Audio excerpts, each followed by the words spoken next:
নব্বইয়ের দশকের বলিউডে পর্দার প্রেম আর বাস্তব জীবনের সম্পর্কের গুঞ্জন যেন পাশাপাশি চলত।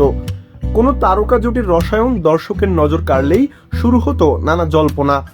এমনই আলোচিত এক গুঞ্জনের কেন্দ্রে ছিলেন সঞ্জয় দত্ত ও মাধুরী দীক্ষিত।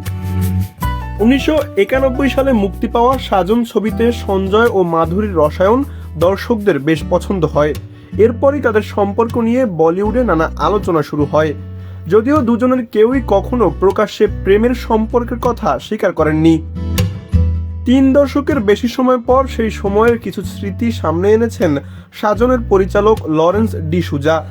এক সাক্ষাৎকারে তিনি জানান, শুটিংয়ের সময় সঞ্জয়কে মাধুরীর প্রতি বিশেষভাবে মনোযোগী মনে হতো। এমনকি মাধুরীর ক্লোজ আপের দৃশ্যেও সঞ্জয় গভীরভাবে তাকিয়ে থাকতেন বলে জানান তিনি। তবে পরিচালকের বক্তব্যে তাদের প্রেমের কোনো নিশ্চিত প্রমাণ নেই। তিনি শুধু শুটিং সেটের কিছু আচরণের কথা স্মরণ করেছেন। সেই সময়ের প্রাণবন্ত পরিবেশে এসব বিষয় নিয়ে কেউ আলাদাভাবে মাথা ঘামাতেন না বলেও জানান তিনি। সাজনে সঞ্জয় ও মাধুরীর সঙ্গে অভিনয় করেছিলেন সালমান খান। প্রেম, বন্ধুত্ব ও আত্মত্যাগের গল্পের ছবিটি বক্স অফিসে সফল হওয়ার পাশাপাশি গানগুলোর জন্য ব্যাপক জনপ্রিয়তা পায়। তাই সঞ্জয় মাধুরীর প্রেমের গুঞ্জন আজও বলিউডের আলোচিত অধ্যায় হলেও তাদের মধ্যে সত্যি প্রেম ছিল কিনা এর নিশ্চিত উত্তর এখনো অজানাই রয়ে গেছে।